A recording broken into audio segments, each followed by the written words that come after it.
मध्य प्रदेश में कर्मचारियों की सैलरी पर लटकी तलवार, संपत्ति छिपाने वालों पर हो सकती है कार्रवाई।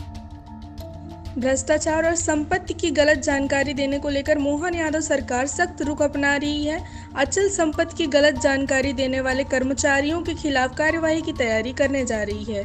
कहा जा रहा है कि एमपी में अब कर्मचारियों को अचल के साथ चल संपत्ति की जानकारी भी देना होगा। उत्तर प्रदेश सरकार के बाद अब मध्य प्रदेश में भी सरकारी कर्मचारियों पर संपत्ति घोषित करने को लेकर सख्ती करने जा रही है। मध्य प्रदेश में सरकारी कर्मचारी अपनी अचल संपत्ति घोषित करने के मामले में सिर्फ रस्म अदायगी कर रहे हैं।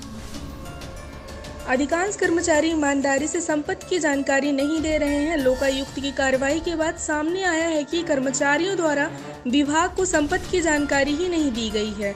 अब राज्य सरकार ऐसे कर्मचारियों के खिलाफ सख्त कार्रवाई की तैयारी। दरअसल उत्तर प्रदेश सरकार के 13 लाख सरकारी कर्मचारियों की सैलरी पर खतरे की घंटी बज रही है। यूपी के कर्मचारियों को अगस्त माह की सैलरी से हाथ भी धोना पड़ सकता है। यह इसलिए क्योंकि यूपी के मुश्किल से 26% कर्मचारियों ने ही अपनी चल और अचल संपत्ति की जानकारी सरकार को दी है। यूपी में कर्मचारियों के लिए 31 अगस्त तक संपत्ति घोषित करने की टाइम लिमिट दी गई है। ऐसा न करने पर वहां अगस्त माह की कर्मचारियों की तनख्वाह। मध्य प्रदेश में सरकारी कर्मचारी अधिकारियों को सिर्फ अचल संपत्ति की जानकारी देनी होगी, लेकिन इसके बाद भी प्रदेश में कई कर्मचारी यह जानकारी देने में जमकर लापरवाही कर रहे हैं। कई कर्मचारी अचल संपत्ति की जानकारी भी सही नहीं दे रहे हैं। उधर राज्य सूचना आयोग द्वारा पूर्व में कई बार आदेश दिए जाने के बाद भी प्रदेश में कई सरकारी विभागों की वेबसाइट पर कर्मचारियों की संपत्ति की जानकारी भी सार्वजनिक नहीं की जा रही है। शनिवार को लोकायुक्त द्वारा पकड़ा गया भोपाल विकास प्राधिकरण का क्लर्क करोड़ों की संपत्ति का मालिक निकला, लेकिन विभाग ने उसकी संपत्ति का ब्यौरा वेबसाइट पर सार्वजनिक ही नहीं किया था। अब राज्य सरकार ऐसे कर्मचारी अधिकारियों पर कार्रवाई करने की तैयारी।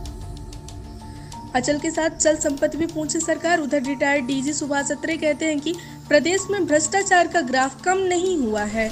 प्रदेश में सरकारी अधिकारी कर्मचारियों को प्रथम नियुक्ति दिनांक से लेकर वर्तमान तक की हर साल अपनी अचल संपत्ति की जानकारी देनी होती है, लेकिन जांच एजेंसियों द्वारा पकड़े जाने के बाद संपत्ति करोड़ों में निकलती है। मतलब साफ है कि ऐसे कर्मचारी अधिकारी विभाग में गलत जानकारी देते हैं।